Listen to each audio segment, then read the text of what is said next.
Restart playlist to try again.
What is happening, everyone? My name is Justin Woodward. I am the co-founder of the Mixed Media Indie Exchange, Experience Studios, and Black Voice in Gaming.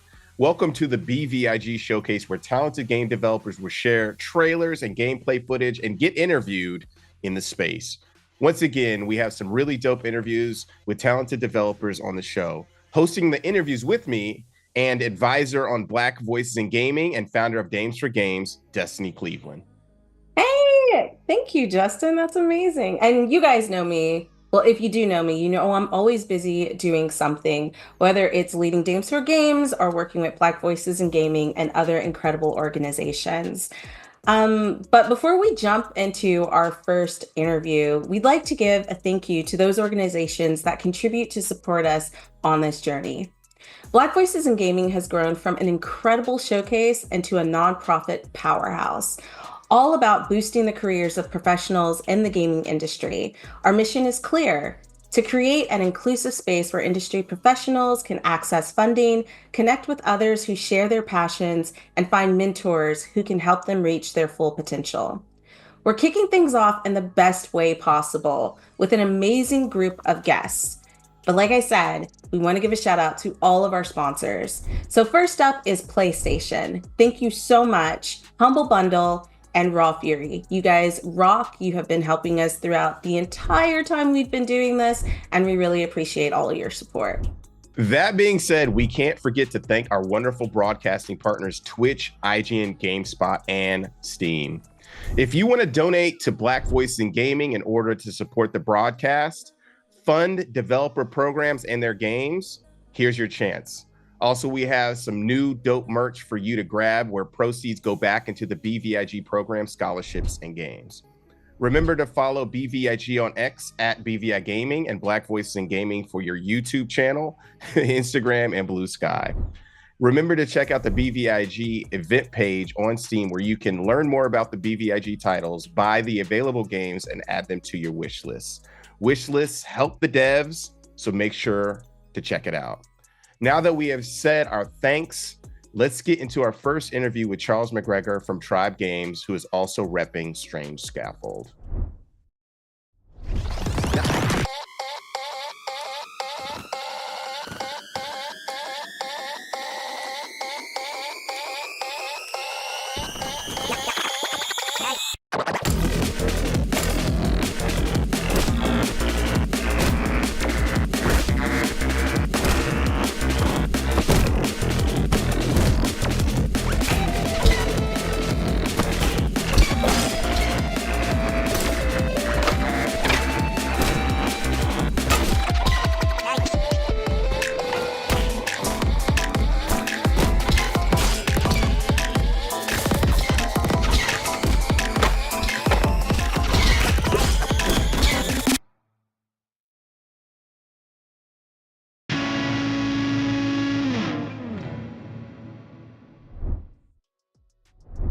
What is happening, everybody? And we are back. We are with our illustrious guest, Charles McGregor.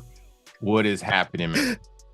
Hey, how's it going? Oh my goodness, illustrious. I don't know about that. I gotta push it to the limits, you know what I'm saying? Like, but you're doing a lot of things in this industry. I mean, you know, last time we spoke, you were getting ready to release Hyperdot, you know, and then right after that, you were working on Totally Reliable Delivery Service.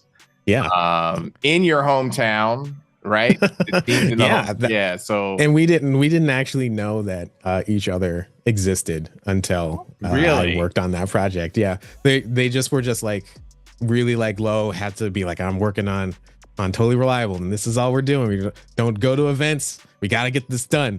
And then they put out a call because they needed some help. And I was like, yeah, I'll totally do. I didn't know that you existed.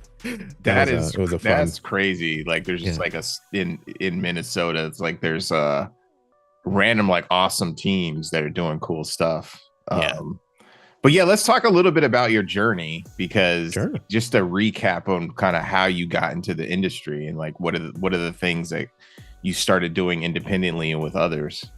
Sure. Yeah. I mean, normally whenever I talk about my past, I talk about like I started like making video games and whatnot when I was like 8 years old. My dad was a programmer.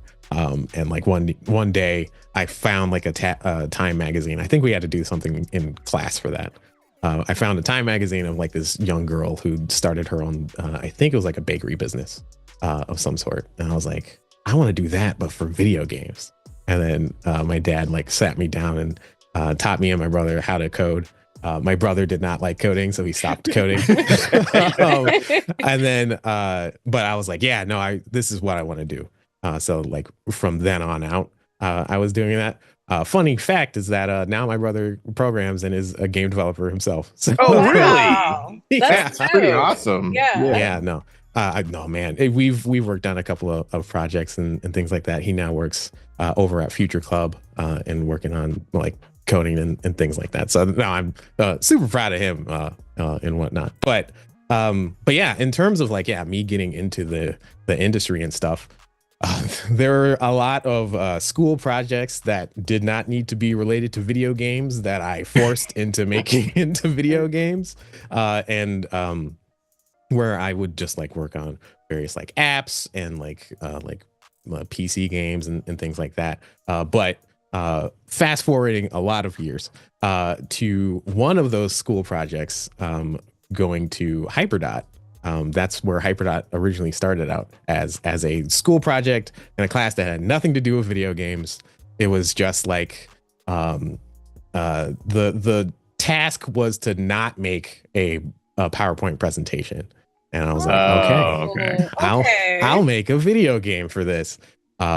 Procrastinated until 4 days before I had to do the presentation. And then I made the very first prototype of Hyperdot, which at that point was called anti-piracy because the project was about anti-piracy techniques in games.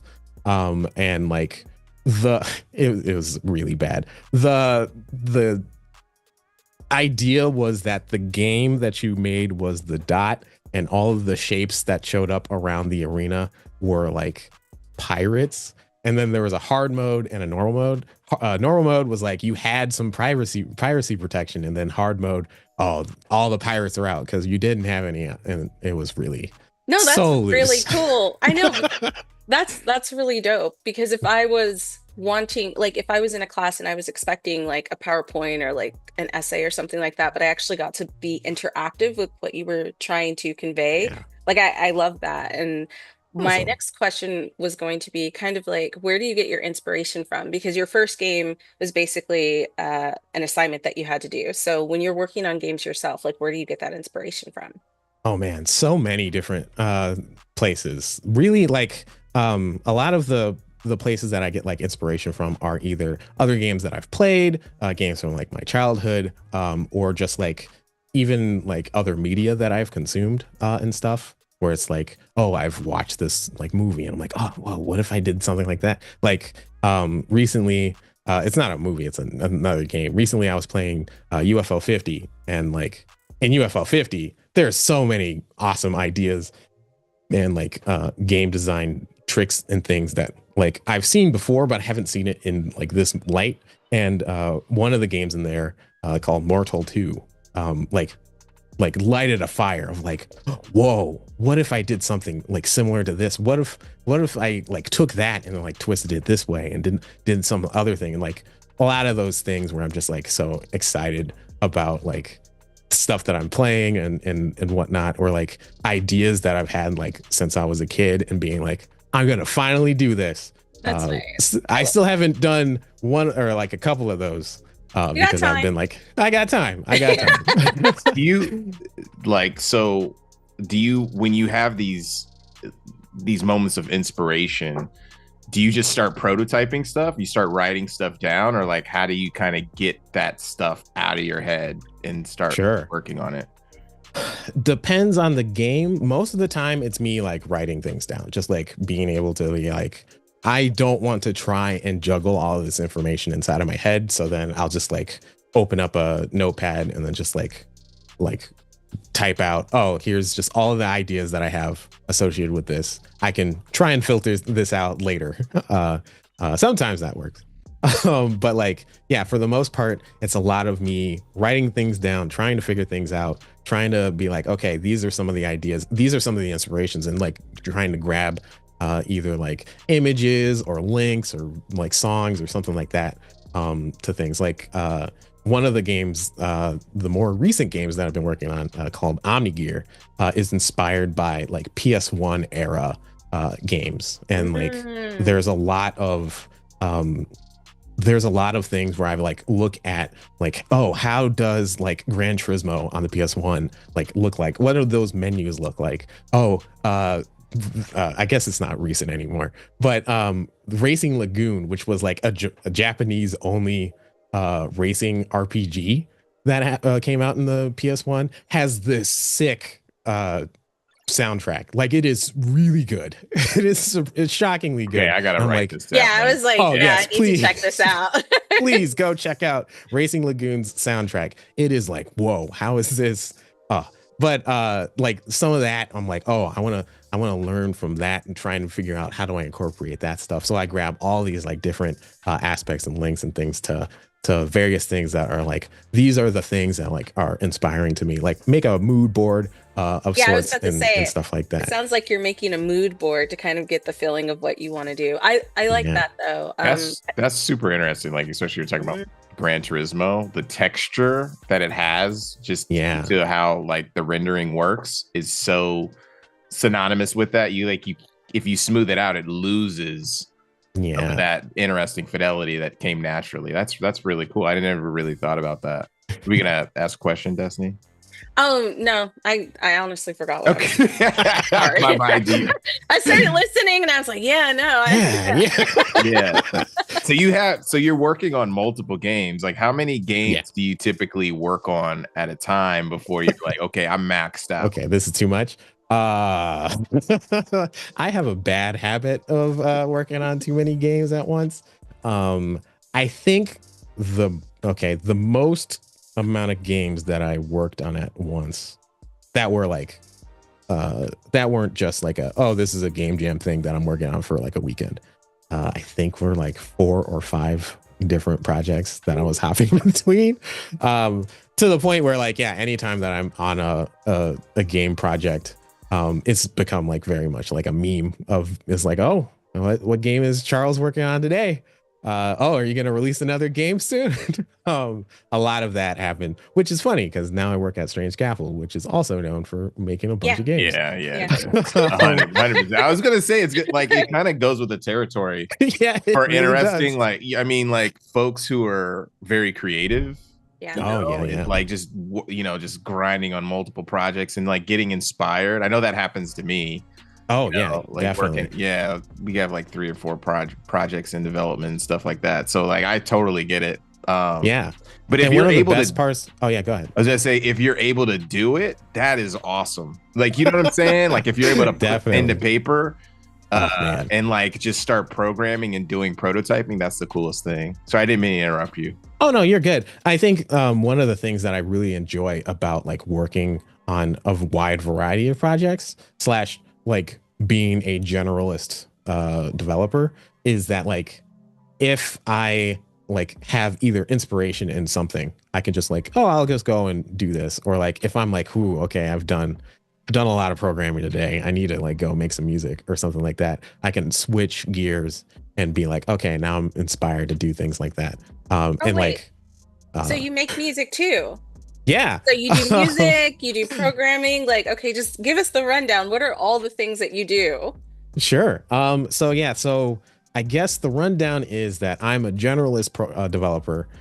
So I, for instance, for Hyperdot, I did everything. I did all the art, music, programming, design, all that stuff. That's dope. Thank you. No, it really is. Not everybody can do everything and like pull it off. Definitely. And that's one of the reasons why I started my own company, Tribe Games, which is the thing that I use to publish Hyperdot or make Hyperdot. So one of the reasons why I started Tribe Games was because this was around the time when my brother was still working on things and still trying to learn how to do like programming, but then ultimately was like, no. I was out. It was like a spite motivation because my brother and my dad, I was like, yeah, let's make some games. Let's do this. And they were like, I work all day. I don't want to get home and do some more work. And then my brother was like, I don't like this programming stuff. And I was like, oh, but like, what if I like showed you that I can make a bunch of games, or like showed you some of the, like, if I just made a game and then maybe this will spark some interest. So there was like, I think there were 3 different projects that I started and then never finished in that time period. Of me being like, yeah, I'm trying to show you that I can do this kind of stuff. And like, it's possible. And that was one of the things that I like really want to try and communicate to like other people of like, yeah, you don't necessarily have to have everything. Like I was a kid when I first started doing all the Tribe game stuff. With Tribe, was it called Tribe Games because it was your fam? Like, is that what? Yeah, well, part of the reason why is because of that. Another reason that is technically is not a real reason, but became a reason is because one of my favorite hip hop groups is Tribe Called Quest. That's like, cool. Yeah. Okay. So I was like, yeah, I'll Tribe Games, why not? Right. But yeah, no, it was one of those things where I was like, yeah, I want to have like everybody join on the team. Never actually ended up happening because it took me from the point where I was like, I'm making Tribe Games to the point where I actually released my first fully released game and like put it on the App Store and stuff. I think that was like 6 years or 7 years fair. or something like that. You started out at like 8. So, yeah. I mean, like. But he didn't make that game at 8, though. I was very like 16 now. I was ahead of my time. That's wait. You were. Were you in high school? Wait, were you in high school when you worked on Hyperdot? Was that college? That was college. Okay. Yeah. Okay. So that was I am a very proud 6th year senior of college. But I think I started that in my 5th year of college. Oh, that's when I started. It was just like, yeah, it was for a class, and I was like, you know what, I should work on this some more. Yo, I went to college for mad years too. Yeah, same. Hey. Same. Got the bachelor's and then went back. So yeah, I had the nerve to almost go. get my AA and leave right one class less. You know what I mean? Oh yeah, unnecessary, and then got my bachelor's. There you go. No, that's really interesting. I think I'm gonna start like a new company called Woo Games. Yeah. Sued by the Wu-Tang. You know what I mean? Hey, as long as they're distinctly different, you can probably skate. Probably get away with it. Yeah. I wanted to know, like, if you were to kind of give some words of wisdom, like inspiration to those out there who are watching this interview and are thinking like, man, that seems like really hard. I don't know. Like, what would you say to them? Sure. So what I would typically say is to start with like a small game idea. Or like go to a game. Actually, what I would originally say would probably be like go to a game jam.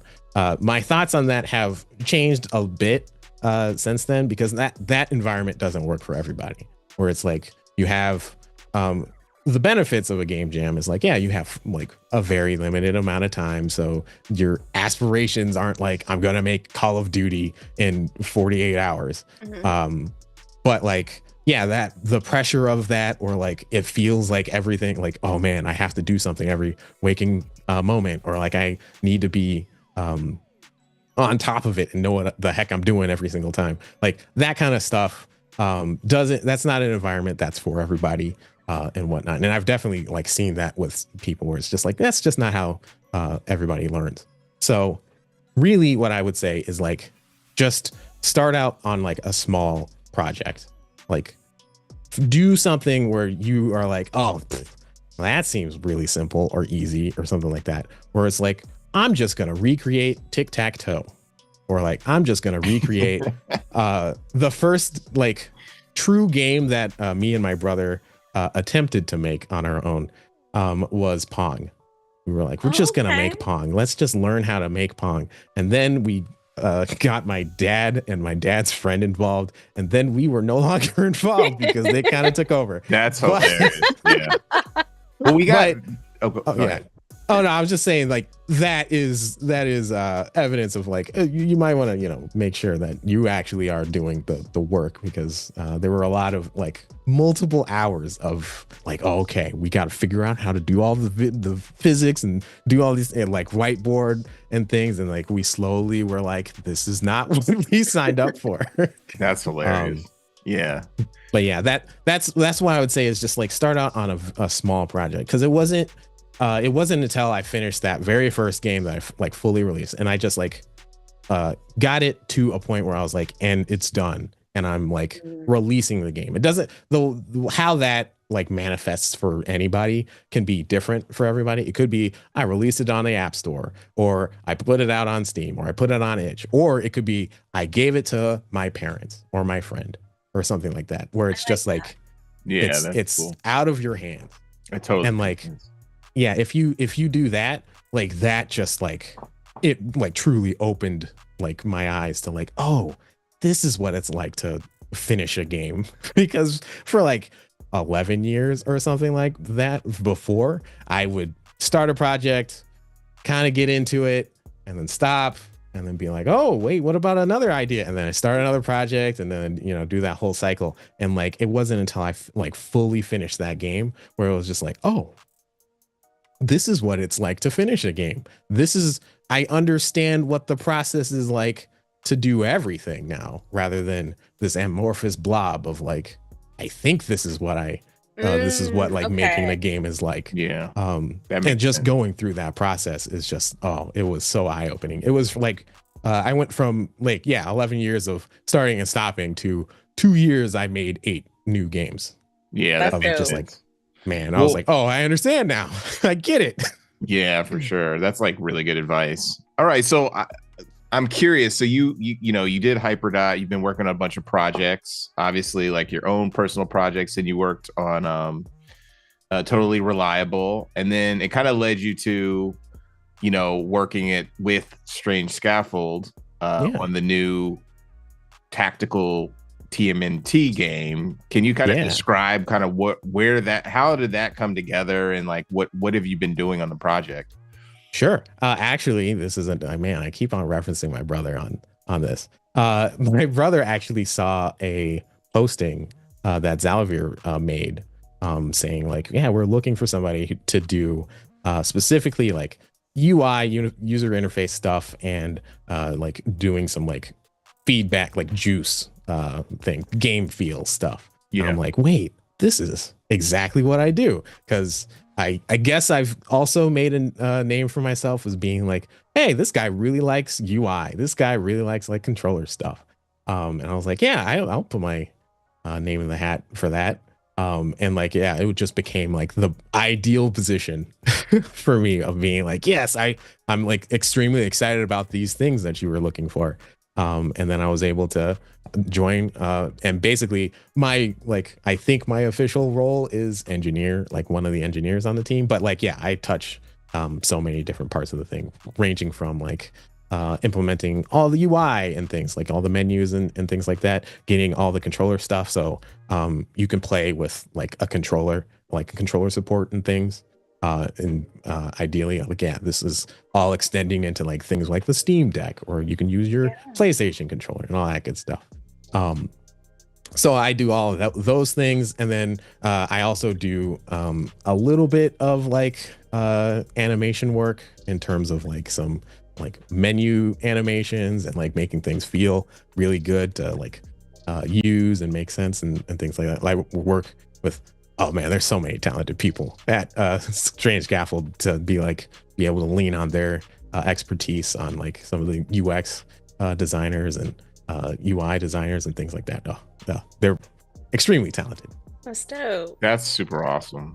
Yeah. So where can we find out more about you and the stuff that you're working on? Sure. Well, I am on Blue Sky. This is actually the first time that I'm like saying, yeah, you can follow me at charlesamcgregor.com on Blue Sky. That's gotta get used to that one. But I'm on there, or you can follow me on YouTube. I also have a YouTube channel where I talk about like various game design things, or you can follow my progress on Omni Gear, which is that PS1 inspired brawler that I was talking about. And you can follow me there at Darkhaze TG, TG for Tribe Games. Fun fact. Most people don't know that. Thanks. They're gonna know now the whole history. 100%. But thank you so much for joining us. It's always a pleasure, and it's so great to hear like your journey and the things that you're working on. You know what I mean? We got to make sure that people juice up their games. Yeah. Oh man, I love me some juice.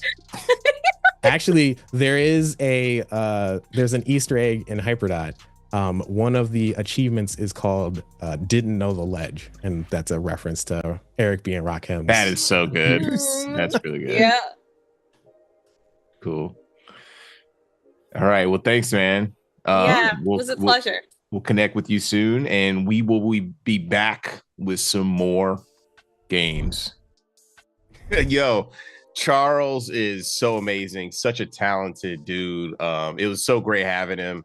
He is literally hilarious. I don't know what did you think about Tactical Takedown and all the stuff he's bringing to the table, Destiny? I mean, honestly, he started out at such a young age, and like his dad got into it and his brother got into it, and like the things that he's doing, I don't know if I could be that multi-talented, but I love Teenage Mutant Ninja Turtles. Like, I've been a huge fan. Raphael is my crush, so say less. Yo, Donatello is my crush, you know what I mean? And Amber at the same time. So now that's yeah.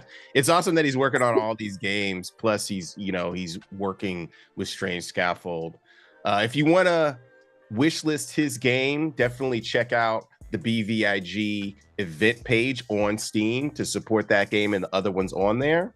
So where are we at, Destiny? What's up next? Next up is Jayan Lopez, the fearless leader behind Black Girl Gamers. You guys do not want to miss this interview. She has a lot to talk about just with the state of gaming and what she's doing. And I'm excited. Let's jump into it.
All right, everybody, welcome back. We are here with the wonderful, amazingly talented Jayan Lopez of Black Girl Gamers. Jayan, thank you so much for taking some time away from your busy schedule to come chat with me. No, thank you. I appreciate being dragged away from the busy schedule. It allows me to get some time to myself. So thank you. Girl, I feel you. I feel you. I mean, like, you've been doing such incredible things with Black Girl Gamers. Can you tell us a little bit about how you got started, what inspired you, and kind of like where Black Girl Gamers is today and where you want to see it go? Oh, that's a big question. So where we started initially was like creating a Facebook group and the Discord and the Twitch team, and just out of the need to find other Black women who game, but also find just have a space to game safely as well, because that was and still is an issue that you find when gaming online and stuff. And then over time, becoming really vocal in the gaming industry, we started to talk about things, be it the lack of Black female characters, toxic content creators, the lack of hiring for Black women in the space. And then we also started to hold our own events so that we would, champion people who are Black women, but also people who are not Black women in gaming industry that are doing great work. So some of our earliest events were at the Victoria and Albert Museum in the UK, partnering with Belong Game Arenas to have our Pass the Pad events, and then later on doing like stuff like the Black Girl Gamers Online Summit, which we've done twice, and now World Africa Day of Play, which we did last year as well. So we just continue to create this space that we don't want to just be safe, but we also want to be progressive by providing events, education opportunities, talent brokering. So we will provide opportunities for members of our community for like working with brands. And we've done that for, God, at least 3 to 4 years now. We've put tens of thousands of dollars in people's pockets. And that's something we're super proud of, because a lot of the Black women that we work with, when it comes to giving them brand opportunities, they may not have seen that elsewhere. So that's something that we're really, really, really proud of. And then the last thing is consulting. So consulting with gaming studios that want a cultural feedback on one side on like a character or a storyline, and then the others is like helping helping companies enter the gaming industry that are not endemic to the space, and giving them kind of marketing strategies or strategies to enter the space without furthering the status quo, in terms of lack of diversity, etc. So we've done that for a while. It's been a huge journey. And it's not just myself, it's myself and the team. I always have to shout out the team because I could not do this by myself. Absolutely. It's a lot of work. It's very exhausting and it's very rewarding. But yeah, shout out to the team and the community that support us. And then over time, I think during 2020, there was a lot of shift and there was a lot of focus on, especially from brands, to work with us and stuff. So we got kind of focused on the content side of things, which is great because we created some really great content, but we're focusing now back onto more community, bringing ourselves back. I think we got a little lost in the content source. And so we're bringing it back into like community and continuing that content, but specifically focusing on community, because we just know, just in this climate right now, there's going to be a need for niche communities, going to be a need for safe spaces, there's going to be a need for places for people to unwind and game together and speak about things, and so we want to hone in on that, just reading the room when it comes to today's political climate. No, I think that's absolutely fair. And I think the idea that you're trying to come back to your community is especially needed right now, right? And I love that like you were able to put out all this content, because that was great too. But like having a place where people can come and just feel like they can be themselves unapologetically is really important.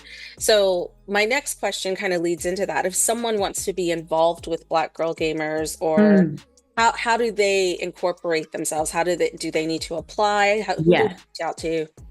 So it really depends who you are. So if you're someone who wants to be a member and also wants to be involved, you can apply via the website. There's a link, the blackgirlgamers.com/verification form. I think there's a hyphen in there somewhere, but it's on the website. And you just sign up via that form, and then you get into an orientation. And once you go into an orientation, that's when you get access to the community, because obviously we ensure it's a safe space, there's no bad actors, etc. If you want to be involved once you get into the space, then you sign up to the community participation form, and there's different ways you can be involved. There's loads of different volunteer roles in terms of like helping with our community programming, being a mod for our streams, contributing towards content, and also hosting your own workshops. You might have something that you want to share, and we just facilitate and give you the space to do that. So there's a number of ways that people can be involved. And if you're not a Black woman, or you don't identify as a Black woman or VAPFEM or non-binary, you can support in other ways. So if you work with a brand and you want to work with us, you can partner with us for any of those 5 areas I mentioned: events, consulting, education, talent, or I missed one. But anyway, events consulting, education, talent, and content. You can come collaborate with any of like us on any of those elements and pillars, or you can, donate, you can support. There's so many different ways in which you can work with us. The best thing is to just reach out to our email, info@theblackgirlgamers.com, and we'll take it from there and find the best way that makes you feel comfortable and us feel comfortable, essentially. So yeah. I love that. And I wanted to touch on the fact that you mentioned allyship. Like, you don't have to be a Black woman to be supportive, to help, to join the community, to help kind of like, what's the word I want to say? Build this foundation so that everybody's seen, heard, and respected. I say that a lot because I think it's really, really important. Being seen, being heard, but then also being respected in those spaces. So my next question comes to like, and it's kind of me putting D4G out there a little bit, because we are collaborating, and it's I think it's really important that you're able to collaborate not only with like brands, but like other women and people doing positive things in the industry and in the community. So I'm going to let you talk a little bit about what we've got going on. I mean, like, I could talk about it, but this is about you. So I'm going to let you talk about it and tell everybody. I'm happy to talk about it. So we are Black Girl Gamers is partnering with Dame for Games and Women Led Games to hold a game jam on the 28th to the 31st of March. So it's a weekend-long game jam, and we're allowing specifically for people who identify as women or femme to submit their ideas. And they submit, a game jam, a game that they've come up with over the weekend via itch.io. You sign up via the form, and we are putting together a cash prize for the best creative project. Remind me of the theme, Destiny.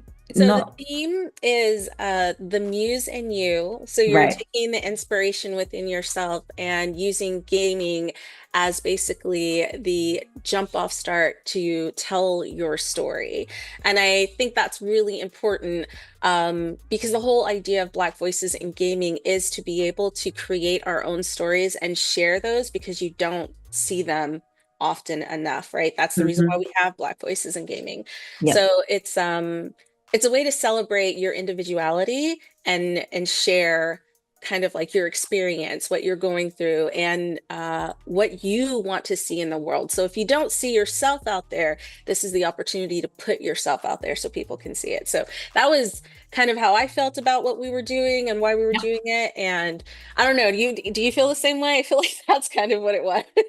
Yeah, no, absolutely. I think it's the same. Like, for me, it's great to see. I think for me, I really want to see focus on women as well. I think now in the game industry, we're seeing a much more higher focus on women as protagonists, which is great. And I don't see why we can't continue that trend, because we're always going to have male protagonists, and I have no issue with male protagonists. Some of my favorite game characters are male protagonists, but I think that balance needs to be struck. And so giving people the opportunity to create things about themselves, I think it's just a beautiful thing, and you never know what kind of stories you get out. And that's the thing that fascinates me about gaming the most, is this is a space for imagination. This is a space for creativity. We shouldn't be, excuse me. This is a place for imagination. This is a space for creativity. We shouldn't be boxed into what the norm is. We shouldn't be boxed into seeing the same type of faces all the time, or seeing the same gender all the time. This should be a space for variety. This should be space for exploration. So I'm really excited to see what comes of this. And I think we just put out the 2 community teasers today as well. So that's great. We did. We just put it out to the community. I know my community was pretty excited. I was surprised at how excited they were, because like, we have game developers, but we also just have people who are there because they love gaming and they love what we're doing. So that was really dope to see. Okay, so my next question, because I want to know kind of like where you would like to see Black girl gamers in the future. I know for me, the reason why I asked this question is because I get asked this question sometimes, and my answer is going to sound really weird, but I would like there to be a point where you don't actually need a Dames for Games, because it's now the norm, right? And people are like, well, like, then you would be without a job. And I was like, yeah, but that would be okay, because then I would just, like, I think that's what we're all fighting for, is to have it not be the exception and be the norm, so we don't have to have these jobs. So what about you with Black girl gamers? What is your like ultimate goal? So I'm similar. Not the same, but similar. I think I don't mind people aggregating as per their culture. I think that's normal. That's why people have culture. That's a normal thing. If you're a black woman, and that can be, that's just a very umbrella term. You could be a Jamaican woman, you can be an African American woman, you can be from all different places, and people aggregate via their culture. So that's fine. I think the need for a safe space is what needs to be eradicated. And I think that's the key thing where I wouldn't have to be so pressured to keep things so safe because of the external behavior. So I think that's where I would like to just like make that obsolete, where anyone can jump on and game. And this is, we're battling human nature, so that's not always going to be the case. Some people are going to be mean, but I think where the culture isn't still so scared to call it out, and where the culture isn't so scared to hold people accountable for their behavior, their toxic, racist, sexist, homophobic, transphobic behavior, where the culture is more so encouraging safety and collaboration and more kindness, that I would want to happen. Because I don't mind that there are communities that aggregate around their own cultures, but I think why they need to have a safe space is the problem. And that's something that I feel like gaming companies, not just the grassroots ones, but the major ones, should be focusing on more and should be talking about more. It's like a big thing that they just, haha, yeah, we know it happens, it's part of no, it's not part of gaming. Don't encourage that shit. Ooh. So, I didn't mean to swear. Hi, real talk.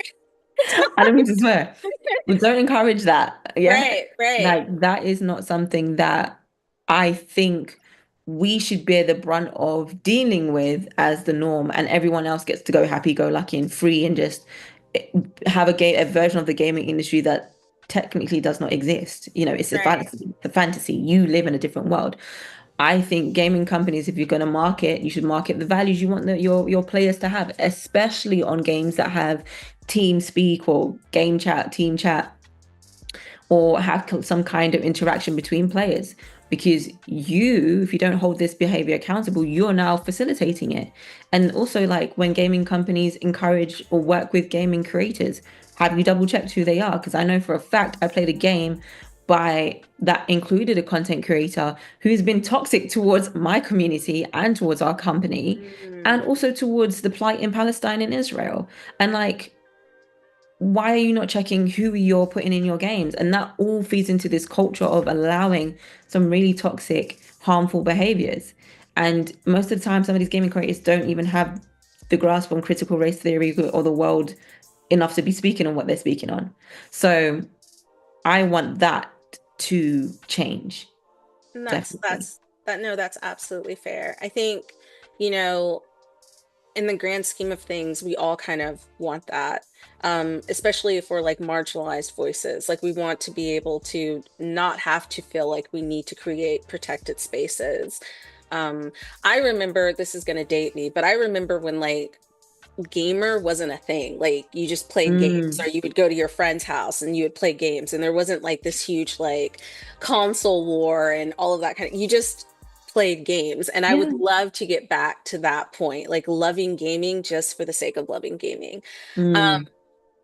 But before we end, I wanted to end on a super positive note. I wanted you to tell us a little bit about like some of your big wins that you've had throughout the years that you're just super proud of. I know you mentioned a couple of them, but like, just to be more specific, because I want little girls and other people who watch this interview to be like, oh my God, she can do it. I can do it. Yeah. So like that representation. Yeah. Of course.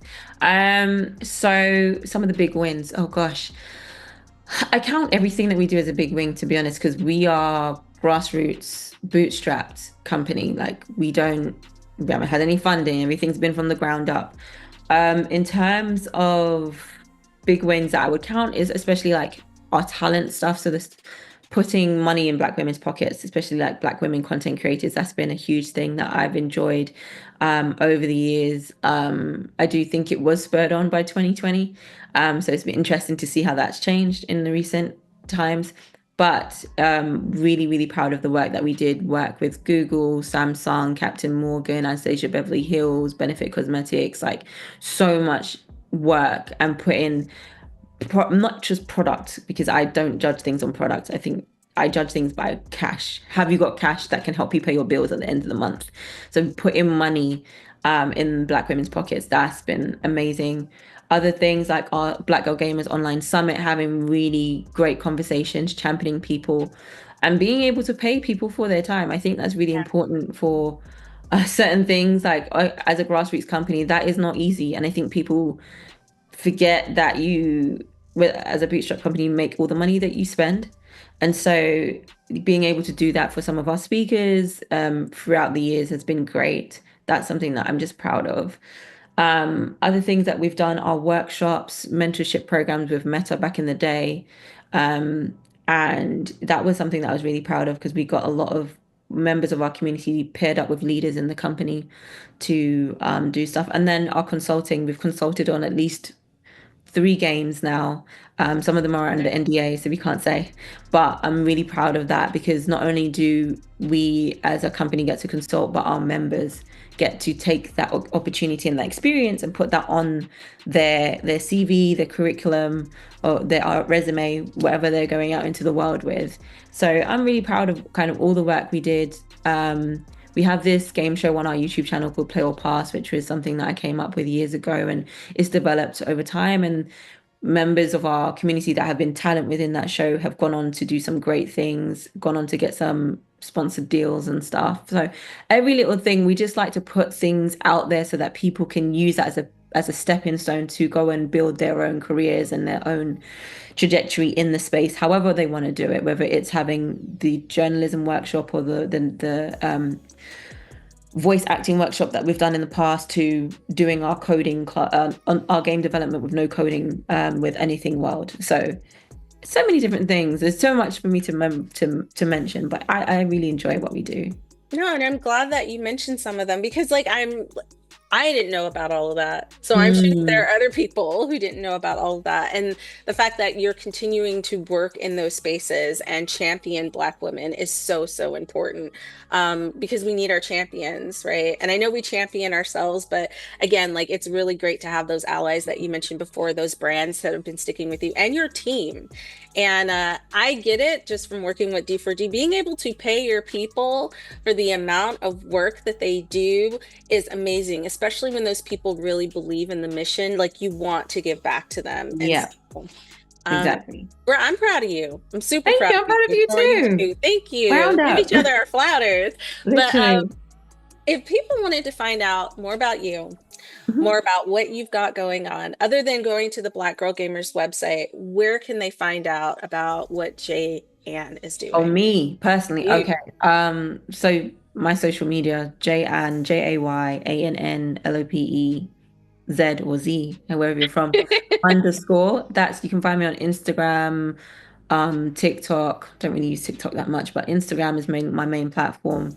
I'm on LinkedIn as well. I have a Substack called Beauty in the Game, where I write about the intersection between beauty, gaming, and fashion.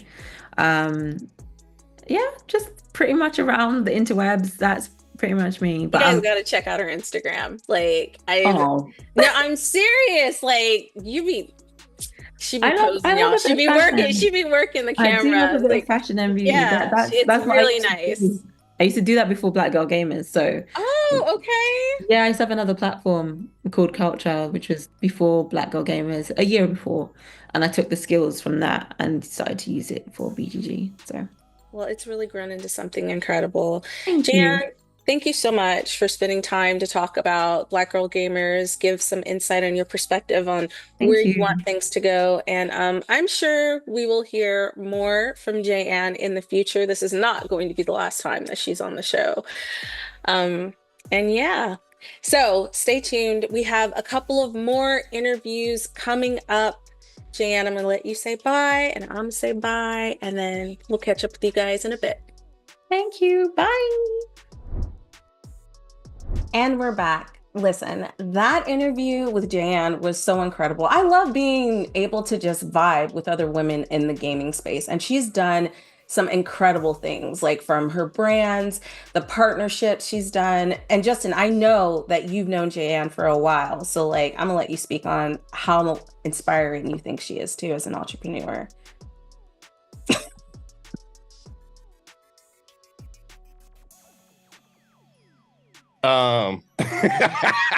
Yo, her lip gloss was popping, so I gotta set my CarMax game to the next level. No, Jan is amazing. She's an amazing entrepreneurial spirit, has a bunch of things going on in her life, and she's been helping so many people, built a platform. I definitely want to collaborate with her more. I mean, she's just amazing. She's killing it. She's making things happen.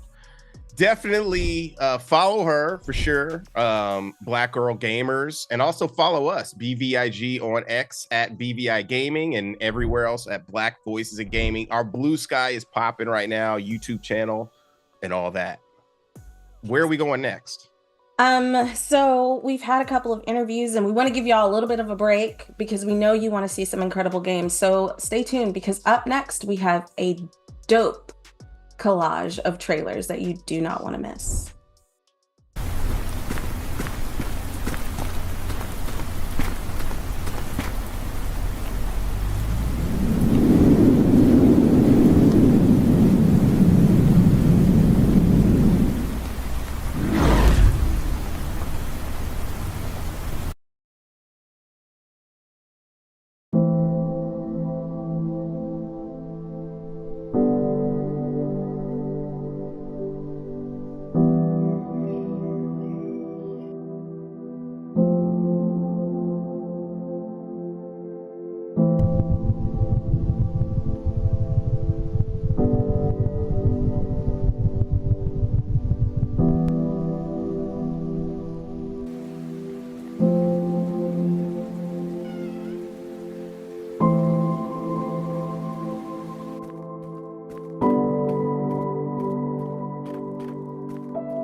For Queen and Country. Well, Are you sure about that? Storms, treasures to find, with courage and fortune in every kind. We'll seek the depths where secrets reside, from dawn's first light to the evening tide. Through peril and wonder, we'll chart the unknown with sunken storms as our hearts cornerstone in the sea. Shanty's tale will forever confide, from the misty dawn till the evening tide. Sunken storms, sunken storms, sunken storms, sunken storms.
Habibi. Let's get swapping.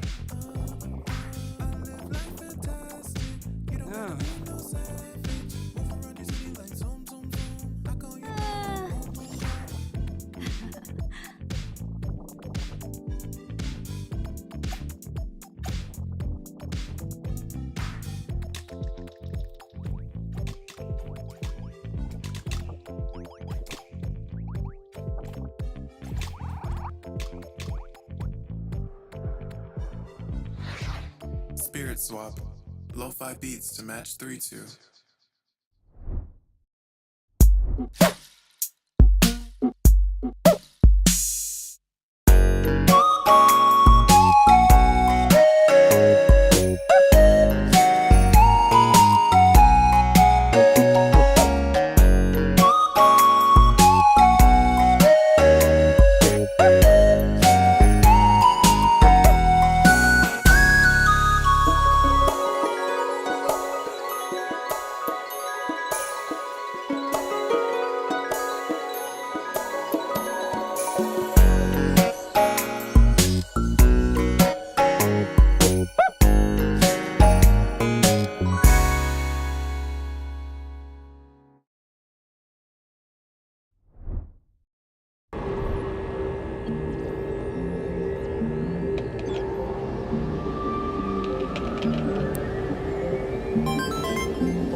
Yo, guys, welcome back. I hope you were as excited and got as hyped as I did watching all of those incredible trailers. I love being able to see what Black developers are creating, and I love that we have a platform where they can share their stories and share all of their hard work with our community and others. Speaking of incredibly talented industry professionals, Justin and I were lucky enough to go to DICE, where we got to mingle and speak with a lot of people who are making these games today. Justin, tell us a little bit about your experience there. Yo. I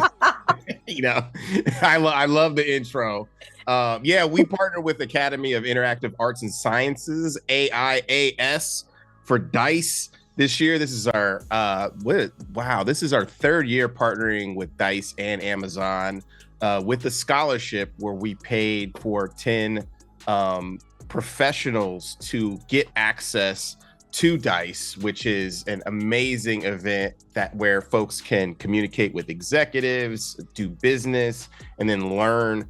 I was going to say socialize, but learn how to network among all these folks. I mean, you're right. You do get to socialize there, right? You they do, have yeah. round tables, they have like the speed dating thing. So like that's totally fair. I mean, like it's not all work. There's definitely some play. It is Vegas after all. It is Vegas, yeah. No, it was amazing. And it's great to have those partnerships and be able to be supported to fund these programs. We're also doing a GDC scholarship again this year, where donations will go towards developers who can't afford to make it to GDC for their hotels and flights, and we're working with GDC for a full opportunity to get tickets and all of those kind of things. So definitely support BVIG for those kind of scholarships. We also ran an accelerator with Netflix last year. We have another accelerator coming up, and we are going to be announcing a fund where we're going to help fund games from independent entrepreneurs and game developers. We got some big things coming up. Big things. Big things. But before we get too into everything that we're going to be doing, we definitely want to make sure that you guys keep up with us on all of our socials. So make sure you check out what we're doing. And if you're a developer and you're interested in applying for the scholarship or applying for any of these other programs, check out our website. Stay tuned, because we're always updating our socials with all that information. But we do have some more guests to talk to who are doing incredible things. Justin, who's up next? We got Afro Gundam coming up next. It's like a secret. Who is Afro Gundam? Who and is what he? is he doing in Brooklyn? Oh.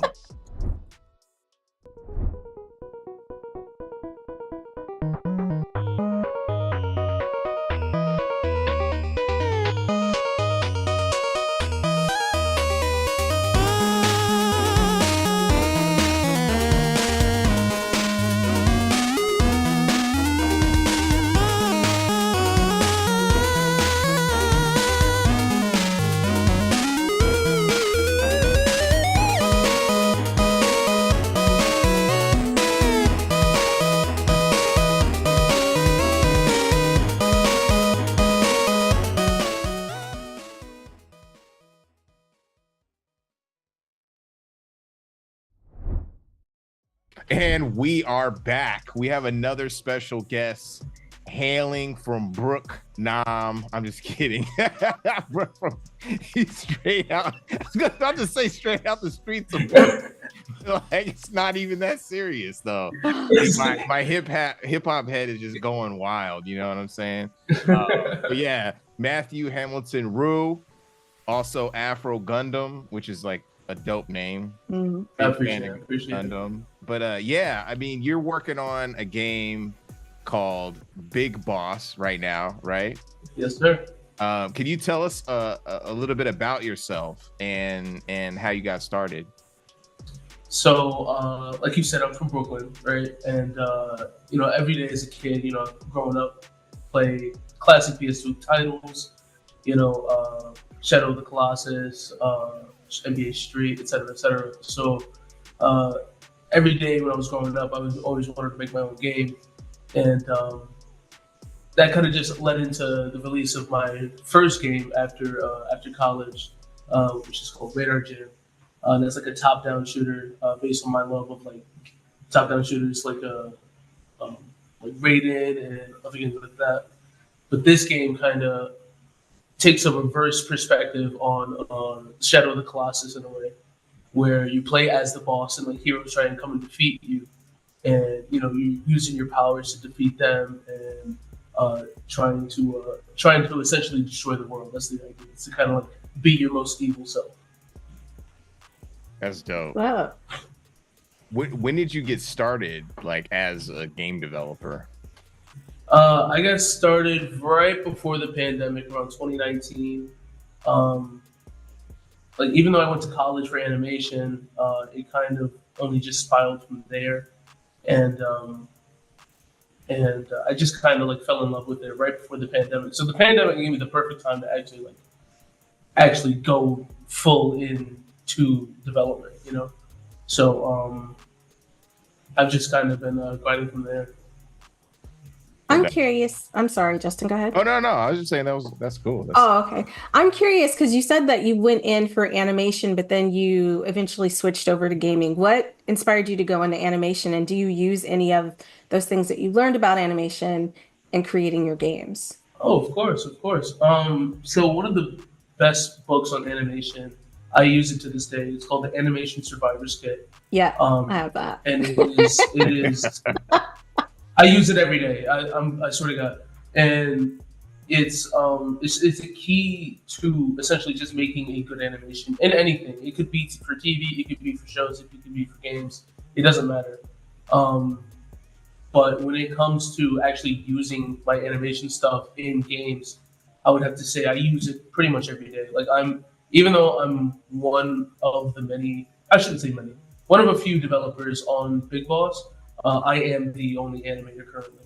So I essentially use everything that I've learned in college for animation, or for the animation for the games. And as for how I got from animation in college to games, I would have to say that's just been like a downward spiral of a bad reel, an inexperienced person trying to get their foot in the door in the animation industry. It's just not easy. And that kind of just led me to, kind of forge my own path in a way. That's really cool. I like to call those happy accidents because like you seem very excited and very happy with where you are right now, right? So maybe it was just a different way to get to where you are now. So that's dope though. I love that. I went to school for animation too. That's how I met Justin. And Justin, you were in game design and I was in animation. So when you mentioned that book, it brought back a lot of memories. It's been around for a while. Yeah, I had to take animation, and that was the book that came with our welcome kit. Yeah. Big, huge. Huge. For good reason, too. He had the big portfolio bag, and it was like, no one, I thought, you could tell the freshmen, because Eric had this huge bag with like protractors and shit. And then, like, no one ever used Nobody ever used the bag. Like, but that animation, like that animation book was in the bag, and I was about to pull it out. Look, mine's in my room. I still got it. I still have that, and the anatomy book. You know what I mean? Yes, I have my anatomy book too. Oh, that's really it's really cool because you're starting out. This is like your 6th year in development. Like I can't math. 6-year development. Yeah, but so it's really interesting to hear your fresh take on how you forged a path, because everyone has their own story on that. Sure. But like, so when you first started development, tell us a little bit about how you got locked into Gumbo, because I'm cool. Sam is there. There's like, I love just the scene. When I was going for the Shopify pop-up and stuff, limited run. Oh yeah. That's right. And that was my first time visiting. It was really, really dope. How did you get like involved in that community? So in New York, we had this small, it's not small anymore, but we had this small convention called Play NYC. And every Play NYC, Gumbo would have like a small like section of booths that just like were like designated as Gumbo booths, right? Now, at the time of like, let's say 2019, 2020, I thought Gumbo was a whole piece of trash. I thought Gumbo was, I thought they were fake. I thought they were bullshit. Sorry. That's hilarious. Yeah, I thought they were fake. I thought they were, because this is coming from someone with like, my mother's in like business development and whatnot. So a lot of the times just to understand who your competitors are and where they are and how they move, right? So during this time of like starting a business in 2019, 2020, I see Gumbo and I see what they're doing, and I'm like, that's the enemy. Like, why am I going to consort with the enemy? But after a little while, after I get into the game development scene a little bit, after I release my first game, I start coming to the Gumbo space. I start going to the playtest nights. I start actually participating in like what's going on here, and now I'm like one of its biggest advocates because like it really is like, even though we are all technically competitors, it's all tides rise sinking ships. You know what I mean? So it's just a matter of the community helping each other out, the community essentially holding each other down for booth spots at Play NYC, which is now the Javits Center at Anime NYC. It's like a lot of things has changed, especially in the New York game development industry. It's kind of good to have like a social net with the other game developers in New York City. That's good. I mean, it's good to be leery. It is, especially if you're an entrepreneur, you're automatically going to be competitive anyway. So my mindset is always that, get out of my territory. I'm always Destiny could tell because I'm like, I'll snap on something quick and then I'll have to backpedal and be like, oh, my bad. You know what I mean? So it is good to be leery because there are some fraudulent folks out there. It is good to, there's not that many that are like super legit. And I found that, after knowing some of the folks, I was like, immediately, this is legit. You know what I mean? Just because I've worked with some of you guys. It's so funny. It took me so long for me to actually like cross over into the, Gumbo's actually pretty okay. Or that Gumbo is legit, quote unquote. Because I believe Sam's game, Zarvot, actually has a shirt in like a Suda 51 game. Like, it's like a cosmetic in a Suda 51 game. And then like my friend just bought Kung Fu Kickball, Jonah's game, like out of nowhere. Just like, it was a cool game that I thought on Steam. I'm just like, okay, maybe those gumbo cats, maybe they know what they're doing. Maybe they got a good idea. Yeah, we had Zarvon at Evo, and then we had Kung Fu Kickball at another Evo. So that's where I got to hang out with Sam and stuff and Noah. That's dope. So then how did you got started working through what is it called? On your own game, right? How has that progressed? Your understanding development and like how have the influences of things that you liked influenced what you're working on now? So the things that influence now, I would say, there's a lot of things that influence the decisions made that you can make in Big Boss, right? Because not only are you the boss at the end of a dungeon, you're also the boss at the head of a company. So there's a lot of like different management sims that you can do within Big Boss, such as like hiring minions and extorting royalty and other quote unquote simulation kind of experiences that only like a real evil person would get into, right? Currently, I'm working on a PR department that works on getting your word out there to the world of the living, so that you can essentially get more heroes to come kill you, right?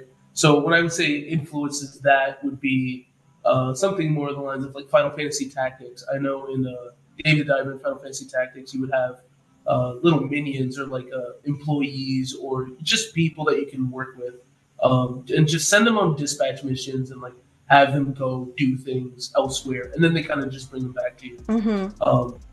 But as for like having actually like the boss gameplay, like the day-to-day gameplay of Big Boss, of like fighting the heroes, it stems from Super Smash Brothers, but it's not necessarily wholeheartedly inspired by Super Smash Brothers.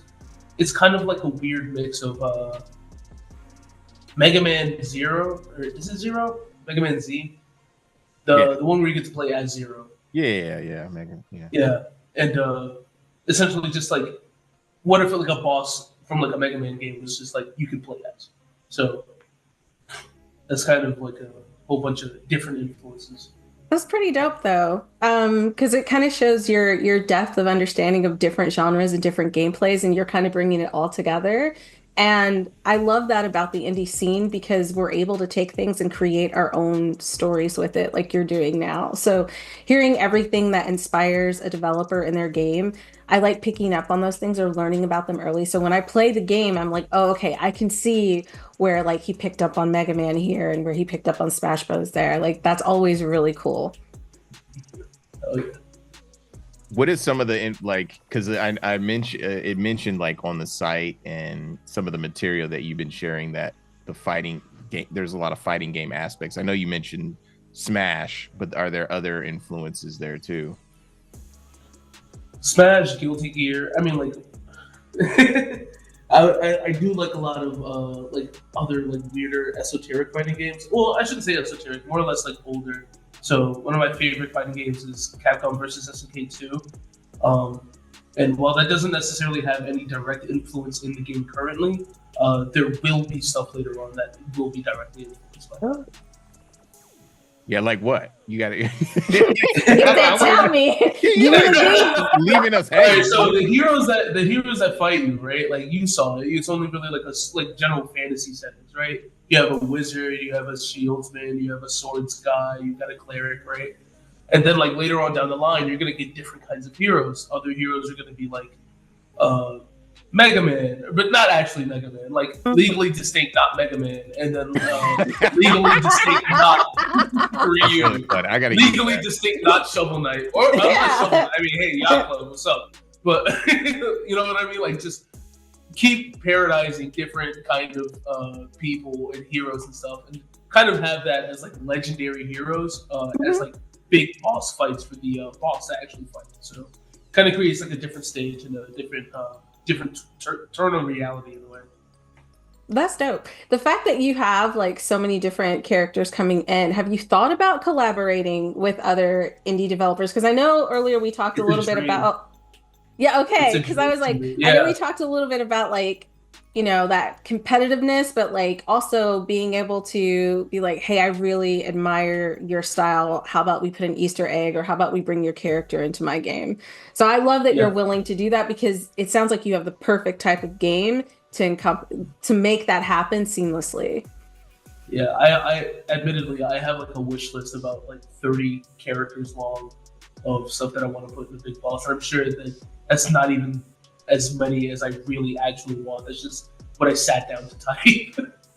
Just I was thinking of Super Combo Man. I was thinking about that. That's funny.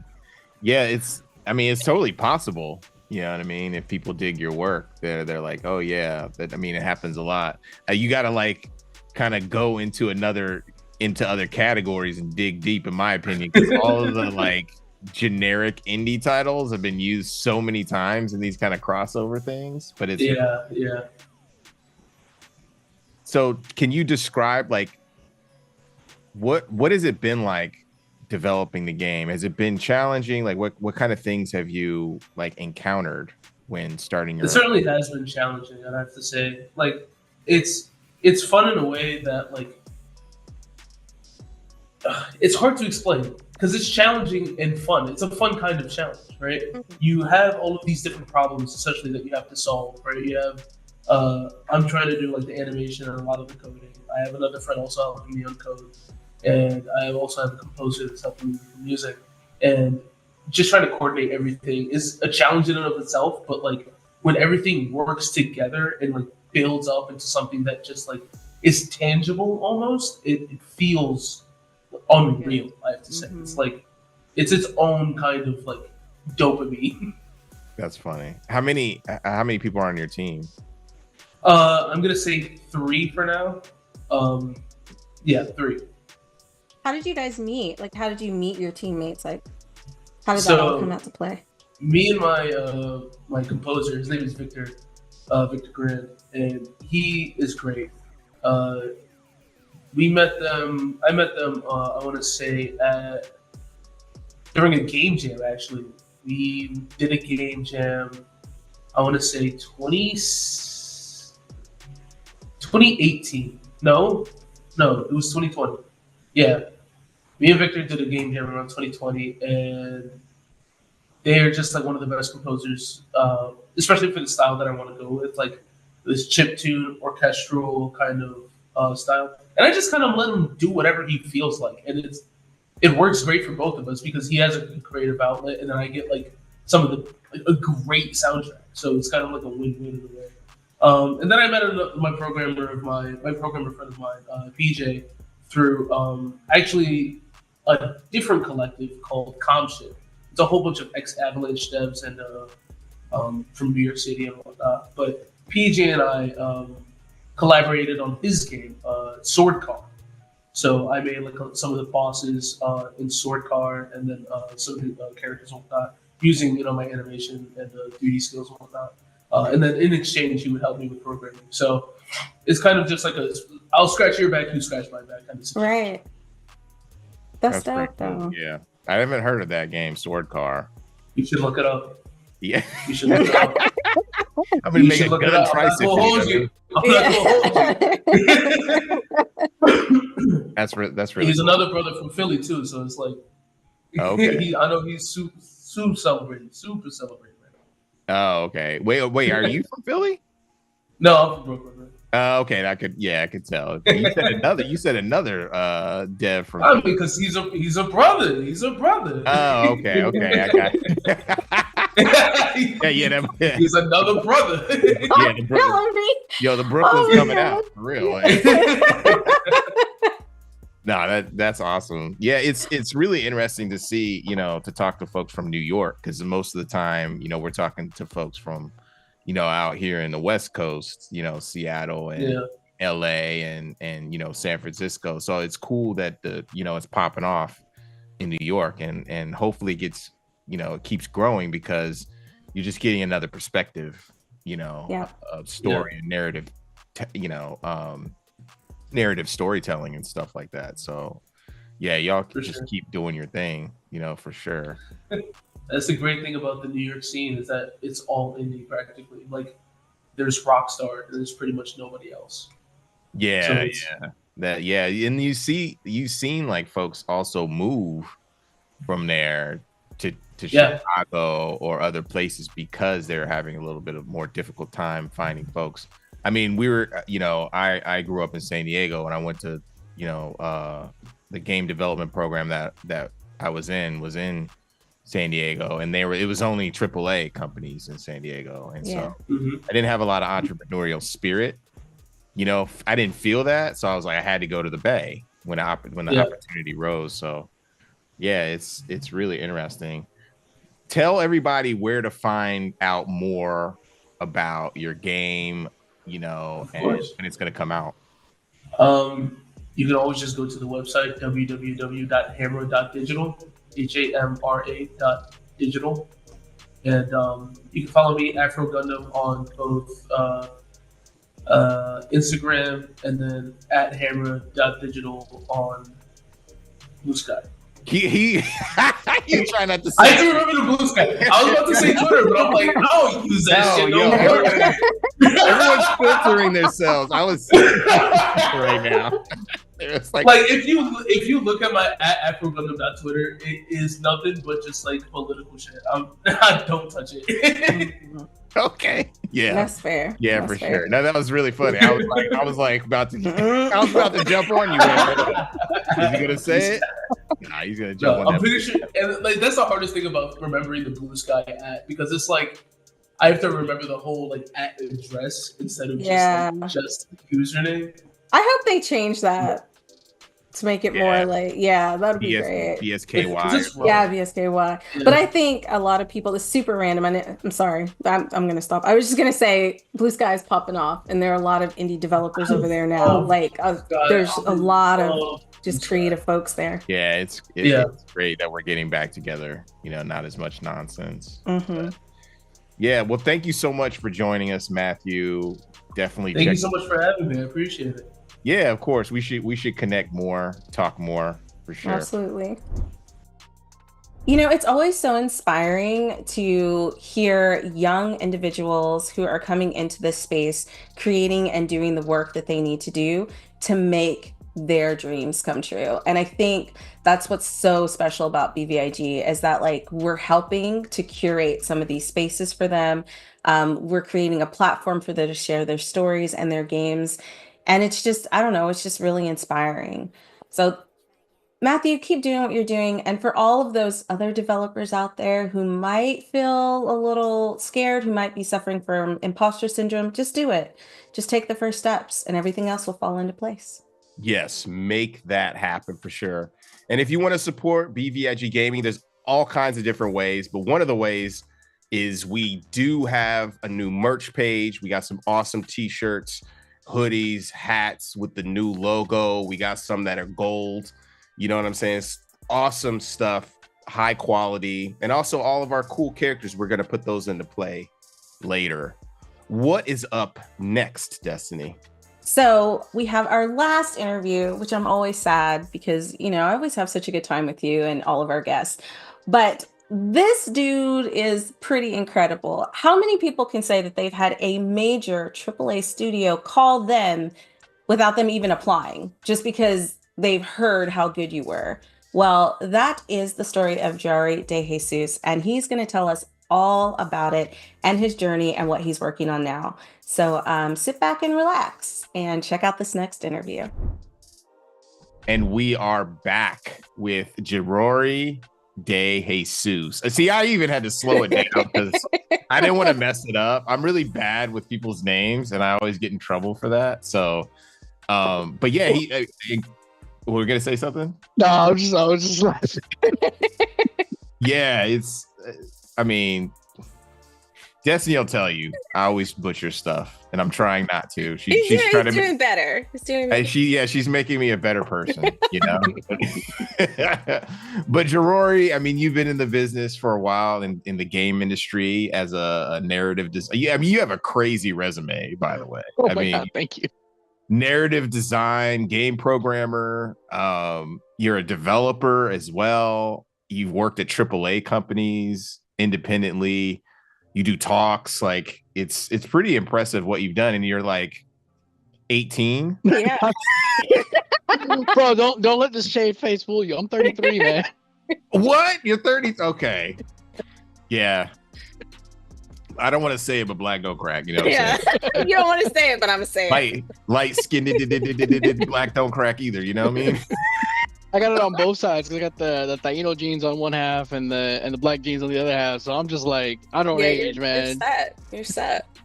Yeah. So could you basically go through your journey as a developer and sure. kind of the things that you've done as a narrative designer? Yeah, so I'm back up before I was even a developer, man. I was like doing anthropology, and I went for a PhD at SUNY Binghamton, and I fucking hated it. I was so bad. I hated academia with a passion. So I dropped out. Was like trying to figure out what to do with my life, and I think this is like right at the height of social media booming and people making social media companies. I was like, coding. That's where the money's going to be at. So I learned to code. Accidentally built a game without realizing it was a game at the time. And I was like, hey, I'm actually pretty good at this. So I went back, got my master's in game development. From there, it was rough when I got out for the first like 6 months. Couldn't find work. And then I got a phone call from EA. And they're like, hey, do you want to work on the narrative team for Madden? And it's like 8 a.m. I'm not a morning person, right? So I'm very tired. Wait, they just called you out of the blue? I'm gonna get to that. But I was like, I was wait, Madden has a story mode? I'm just so tired. I should not have got the job, but I did. And I asked them why they called me, and they said, well, so EA Tiburon in Orlando has a very close relationship with the university I went to, the UCF FIA program. And they had asked the professor there for like their top 3 tech designers, and I guess my name was one of them. That's dope. So they called and interviewed me, and that was my first industry job. After that, I did some casino game coding for a bit. That was soul crushing. Oh man! I was about to say, how do you feel about that? But then the pandemic hit. They laid me off, and I got the job at Scopely working on Marvel Strike Force, which was pretty fun for about a year. After that, I could only do 6-week turnarounds for so long before it starts burning you out. So I moved over to Star Wars. I played a lot of that game. Yeah. By the way. So I did Moon Knight. I did Iceman. I did some work on Jubilee. I did work on Silver Surfer. Missing one other one. He's on. Oh, Multiple Man. That was the one I had a lot of fun doing. Oh, I remember that. Yeah, that is. Yeah, I played a lot of that game. I think probably put 60 hours into that game. So we get to name all the passes, right, and on all the abilities, and I really pushed for Multiple Man, whose real name is Jamie Madrox, for his passive ability called Madrox the Gathering, and that got shut down so hard. That's funny. It just got a nice ring to it, though. Right? I'm always putting bad puns in games. I tried to get on Madden 20 when they did the college teams. The University of Florida was one of them, and we had to come up with fake names because we couldn't use real player names. So I tried to get last name Man, first name F. So I have a literal Florida man there, and they did not like that because EA has no sense of humor. Oh. It'd be funny if you like snuck in the Jordan Key and Peele skit names. You know what I'm saying? Oh, good. Yeah. After Marvel, I ended up at Respawn, so another EA studio, but this one lot more flexibility, a lot more fun to work at. I really loved working on Star Wars. I've been a Star Wars nerd since I was like knee high. I read all the EU books. I actually design my own Star Wars card game at like 10 years old. Oh, really? Yeah. We took, there was like these cereal boxes that had the characters, and we cut them out and then made little cards out of them. Yeah, so I've been a Star Wars fan for a long time. So that was a childhood dream come true, getting to work on that project. And then I moved on from there when we finished. I wanted to get out of the country for a bit, so I got a job at Housemarque in Finland. That was pretty dope for about the first half of my time there, and then drama happened, is the best way I could put it. A lot of the 3 of the senior directors left. And so when 3 directors leave a company, it's not really a good look.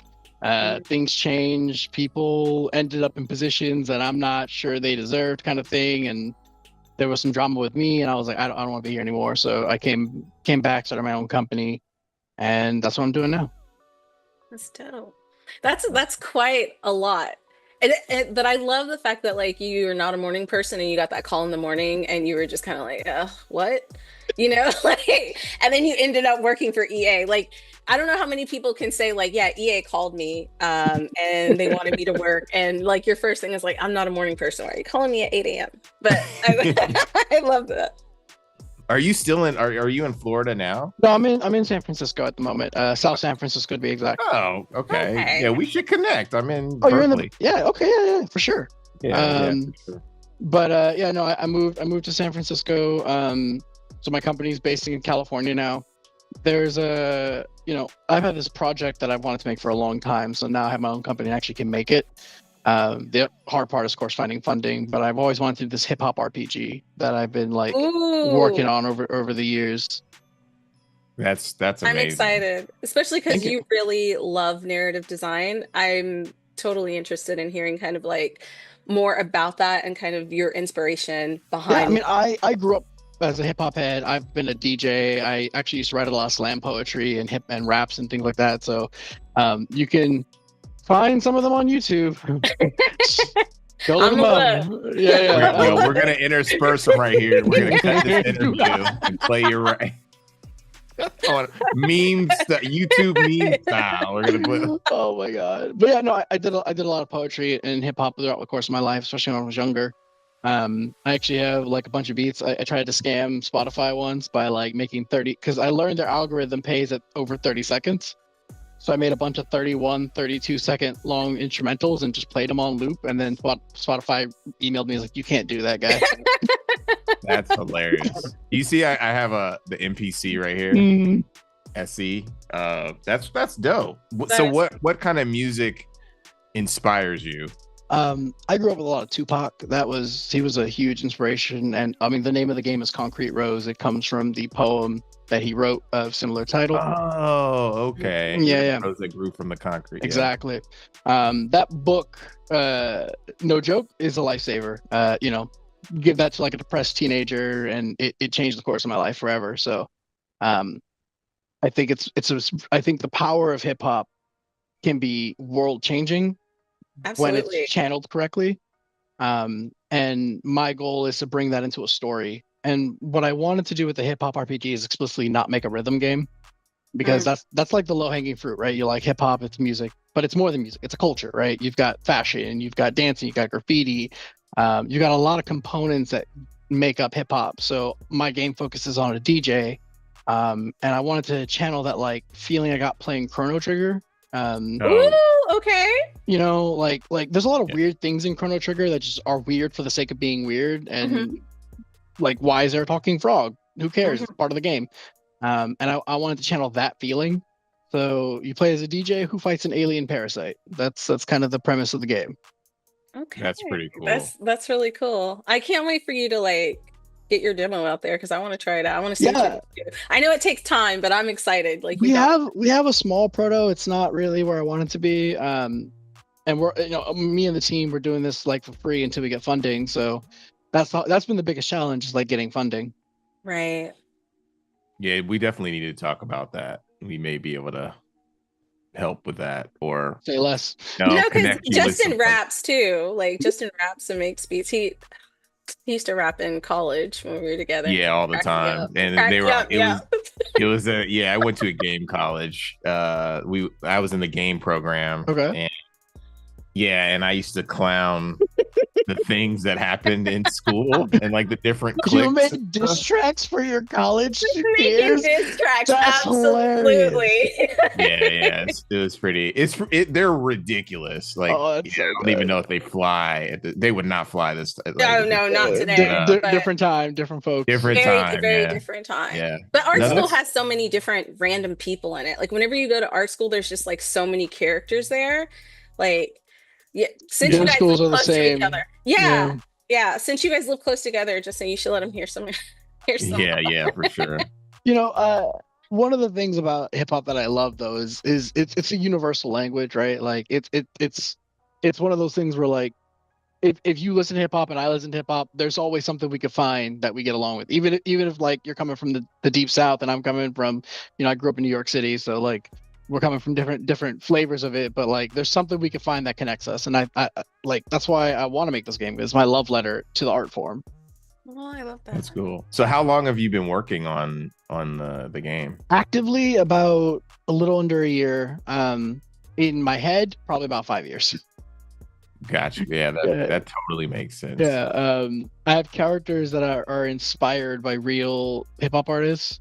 So there's a samurai character inspired by Lupe, a martial artist inspired by Kendrick, things like that. That's cool. I mean, Lupe is so underrated. He really is. That last album was pretty dope. Yeah. I was like walking around Japan listening to that. That's... And every time I go to Japan, there's like 2 albums that I just will put on repeat, and it was that one, and it was the Death of Slim Shady. Those 2 that were out this past summer. Now that's really interesting. That's cool. So as you're developing the game, are you also with your company, are you doing like work for hire or like so I'm contracting out my own labor right now through the company. So I'm working with another studio named Lunacy, and they're developing I don't remember what I could say off NDA, a story about how to cope with grief through an Islamic scholarly lens, and I am working as their lead narrative person. I'm effectively the shepherd of their story, which is a really weighty story to be in charge of. It's about the loss of a father in particular, which is an intense emotion that's very difficult to put into words, let alone into a gameplay. So it's been a real challenge, but it's been a really fun one. I don't know if I'll be able to play that game. I'm a daddy's girl, and I stress about that all the time because like I'm 42 now, and so my dad is like in his 70s. So like, but that's really cool. I've done some narrative design, but nothing as heavy as that. Like I did some narrative design for Monster High. Okay. So that IP. So that was like my first like actual job. So I'm like always inspired and like really excited. Monster High, not Monster Prom. No, Monster High. Okay. Ultimate Secrets, the IP from Mattel. Yes. Okay. Yes. Yeah. So I'm always like really excited to meet other people who are very passionate about narrative. And so I hope at some point I get to the point that you're at. I don't know if I could do a story like that, but you know what I mean? Just like, well, I mean, if I do my job right, then you should be able to play it and like go through it. That's the idea, right? Like if my job is done well, then anyone should be able to pick this up and empathize with the experience without feeling like they've lost their loved ones. I think the idea was about how to process those emotions, and so that's kind of the goal. I'm excited to hear more about it. Yeah, so I'm just curious. So you worked with Respawn and Scopely and that kind of thing. When you were working in like on Star Wars, right? What were like kind of the attributes that they were looking for when hiring someone in narrative design? Because you're multifaceted. Is it like you could do narrative design plus implementation, programming? That was it. Okay. They wanted someone who could do story and also implement it. And at like the larger companies, it's becoming more of a tech heavy field. So like as a narrative designer, if you don't know your way around blueprints, you're gonna struggle as the field becomes more and more tech reliant. That's interesting. So I guess what would your, because I meet a lot of folks that are like, oh, I want to get into narrative design, I want to get into writing, or I just want to get into music. What do you think your advice would be to those folks who are like focused on those artistic expression? If that's what you want to do, then do it. And like, I mean, start doing it now. Like if you're a narrative person and you don't know how to build your own game in Twine, you're not going to get anywhere. Like the first thing I would tell them is go build some visual novels in Twine and build in some gameplay into it. Show that you understand how to link gameplay and story. Show that you understand pacing. Show that you understand how to write dialogue. And also for narrative specifically, especially for writers, learn how to write make a bark sheet. Every AAA studio I know, one of the most important crucial pieces of a writer's portfolio is their bark sheet, because it's the hardest part of the job, to be honest. Dialogue is our bread and butter, and any good writer is good at dialogue. Barks are a different animal, because they have to be snappy, they have to be fast. You have to say the same line in 18 different ways. So it's a much more refined version of the craft, and a good bark writer is probably a better dialogue writer than someone who's not. What's a bark sheet? A bark sheet is a list of barks, which are the things that are shouted out by NPCs or player characters during gameplay. So a good example is on Jedi Survivor. Anytime a stormtrooper says something in combat, that's a bark. Oh, I see. Interesting. Okay, that's cool. That's really, because I didn't, even when I had to write for NPCs, like they didn't call it that. They were just like, you need to have separate lines for NPCs. So that's what I did. But that's really interesting to know that like you should have something separately other than just branching narrative to show that you can do the pacing of the flow and everything like that. Yeah, branching narrative, a bark sheet, and then a lot of places will either look at a screenplay. So if you can do like linear narrative, or they'll look at if you have developed games, they'll just want to see your work. So when I submitted to Respawn, I had already built a game in grad school that we had shipped to Steam called Scamp Hi-Hat Havoc. And I did 2/3 of the dialogue for that game. And so I just sent them the script and all the things that the character said throughout the game. And I guess that was impressive enough. So oh, okay, that's interesting. That's cool. Yeah. What made you like decide to, hey, I'm in AAA, I'm going to start my own studio? And then like, do you ever go back and forth? Like, because you're doing some work for other folks, or you're like, I'm over AAA. I am too multifaceted to stay in a AAA studio. AAA, if you're good at one thing and like maybe one other thing, then AAA is the right place for you to be in. So say you're a 3D modeler who can rig, and those are like your two skills. AAA is probably the right lane for you, because they want highly specialized individuals who are who have like a little bit of each part of their discipline and then like one really deep part. Whereas in the indie space and the AA space, I find I get to wear more hats, and as my ADHD brain likes that, that's probably where I'm gonna stay. I love coding, I love writing, I love doing direction, I like production, and so getting to do all these different things across the spectrum of game development, basically anything but art, is not a thing I get to do in AAA. So that's probably why I'm more leaning indie AA space for the time being. That makes sense, especially if you're somebody who's like really creative. It gives you the freedom to do different things. I can see getting bored just doing the same thing year after year, project after project. Even if it's a little different on the projects, you're still like modeling characters, you're still rigging characters. But this, you can like step away. Like you can do narrative, and if you don't want to do narrative, then you can start doing some other stuff. So I think you're right. I think the indie space really allows people to have that kind of freedom to wear those different hats, which is why we have some incredible games coming out from the indie space. Yeah, for sure. I'm not a one-man show. I'm no Toby Fox, right? Like, I can make music, but I'm nowhere near as good as someone does that for their entire career. I don't do art at all. My stick figures have back problems. It's not a good look. So, I know what I'm good at, and I stick to those things. Wait, that's an extra quotable. Yeah, my stick figures have back problems. I'm trying to process put that on a right. t-shirt. Yeah, that's hilarious. So, where can we find out more about you and the stuff you're working on? Yeah, Blue Sky right now is probably the best bet for me. My studio is called Coquito Games, after the Puerto Rican holiday drink. You can find us on Blue Sky, LinkedIn, or Facebook. Those are the three platforms we're using right now that Twitter's died officially. And then personally, you can follow me at JRawry, so JRAWRY.